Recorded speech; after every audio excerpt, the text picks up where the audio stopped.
Halo teman-teman, perkenalkan nama aku Nisa Istiqomah.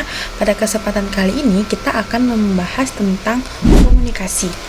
Kalian tahu nggak, setiap kita berkomunikasi, tapi ternyata komunikasi itu bukan cuma satu jenis loh. Di video ini kita akan membahas 4 jenis komunikasi yang sering kita temui dalam kehidupan sehari-hari. Mulai dari yang paling dekat sampai yang paling luas. Ayo kita bahas.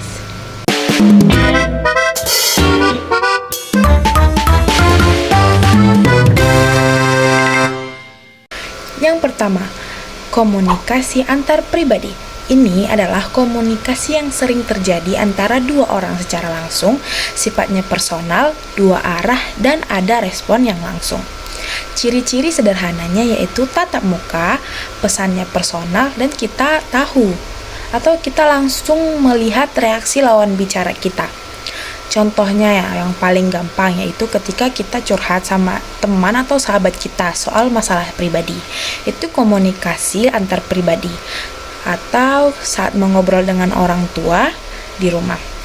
Nah, supaya komunikasi ini berhasil, ada 3 kunci: kepercayaan, keterbukaan, dan empati.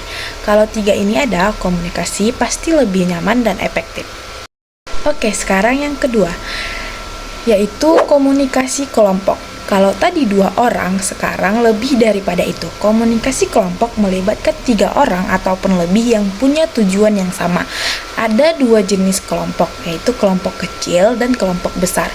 Kelompok kecil seperti diskusi tim kecil atau rapat keluarga, sedangkan kelompok besar seperti seminar dan rapat organisasi.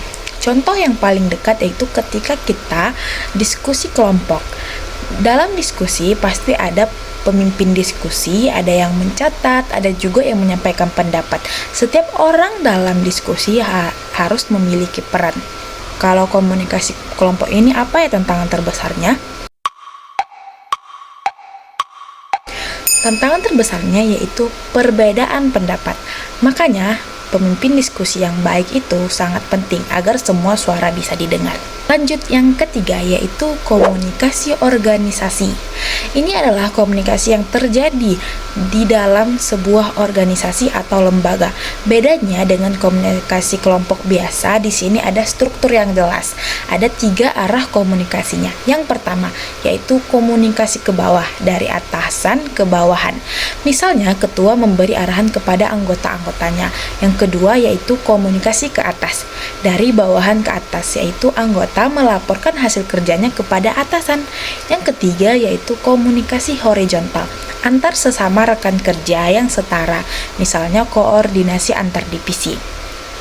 Contoh nyata yang sering kita lihat di kampus yaitu BEM di kampus. Ketua menyampaikan program kerja ke anggota, anggota laporan ke ketua, dan antara divisi saling koordinasi. 3 arah itu semua terjadi sekaligus. Komunikasi yang lancar di dalam organisasi itu kunci keberhasilan lembaga tersebut. Nah, yang terakhir kita bahas 2 sekaligus, yaitu komunikasi massa dan komunikasi antar budaya. Pertama, kita bahas komunikasi massa. Ini adalah komunikasi yang ditujukan ke khalayak luas melalui media TV, radio, koran, atau media sosial. Sifatnya satu arah dan massal. Contohnya, saat kamu menonton berita nih di TV atau baca artikel di portal berita online, kamu adalah penerima dari komunikasi massa itu. Sekarang komunikasi antar budaya. Ini terjadi 2 orang atau lebih dari latar budaya yang berbeda saling berkomunikasi.